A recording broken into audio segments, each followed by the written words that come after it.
వివేకానంద జయంతి సందర్భంగా ఎల్బీనగర్ నియోజకవర్గం చెంపాపేట డివిజన్ మారుతినగర్లో ఏర్పాటు చేసిన కార్యక్రమంలో రాష్ట్ర road development corporation chairman Malreddy Ramareddy Swami Vivekananda విగ్రహానికి పూలమాలలు వేసి ఘనంగా నివాళులర్పించారు. అనంతరం మాట్లాడుతూ రాబోయే మున్సిపల్ ఎన్నికల్లో కాంగ్రెస్ పార్టీ అభ్యర్థులను గెలిపించాలని ప్రజలను కోరారు.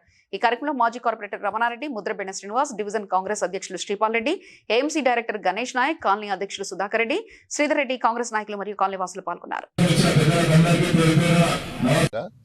మరి Maruti Nagar colony welfare association వాళ్ళు ప్రెసిడెంట్ కానీ మాజీ ప్రెసిడెంట్లు కానీ అందరూ కలిసికట్టుగా నన్ను పిలిచి నాకు ఈ అవకాశం కల్పించినందుకు కాలనీ అసోసియేషన్ వాళ్ళకు అందరికీ పేరు పేరున ముందుగా నమస్కారాలు తెలియజేసుకుంటూ, మరి అదేవిధంగా నాతో పాటు విచ్చేసిన మాజీ కార్పొరేటర్లు రమణారెడ్డి గారు, శ్రీనివాస్ గారు, డివిజన్ అధ్యక్షులు శ్రీపాల్ గారు, మిగతా నాయకులందరికీ నేను నాకు ఈ అవకాశం కల్పించినందుకు ధన్యవాదాలు తెలియజేసుకుంటూ, మరి ఈ ప్రాంతము అభివృద్ధి గురించి ముఖ్యంగా ముఖ్యమంత్రి రేవంత్ రెడ్డి గారు ఎల్బీ నగర్ అంటే ఒక ప్రత్యేకమైన ప్రేమ ఉంది ఆయన.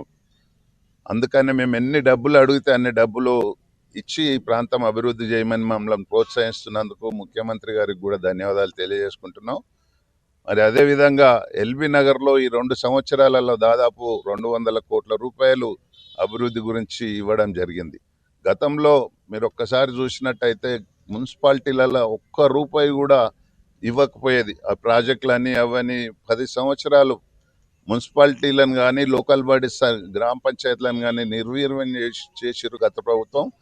ఇప్పుడు మరి ముఖ్యమంత్రి గారు ఎప్పటికప్పుడు ఈడ 200 కోట్లు మాకు తుర్కయం జల్ల కూడా అడగగానే ఒక 100 కోట్లు ఇచ్చాడు. మళ్ళొకసారి 100 కోట్లు 200 కోట్లు 2 సంవత్సరాల దినదిన అభివృద్ధి చెందుతున్న తుర్కయం జల్ మున్సిపాలిటీ కాబట్టి అక్కడ కూడా ఇవ్వడం జరిగింది. ఈ విధంగా రాష్ట్రంలోనే ఎక్కడ మున్సిపాలిటీలు ఉన్నా గ్రామ పంచాయతీలు ఉన్నా అభివృద్ధి చేయాలన్న ఉద్దేశంతో అందరికీ సమపాలలో మరి మన ముఖ్యమంత్రి గారు డబ్బులు ఇస్తున్నందుకు ప్రత్యేకంగా ముఖ్యమంత్రి గారికి కూడా ధన్యవాదాలు తెలియజేసుకుంటాం.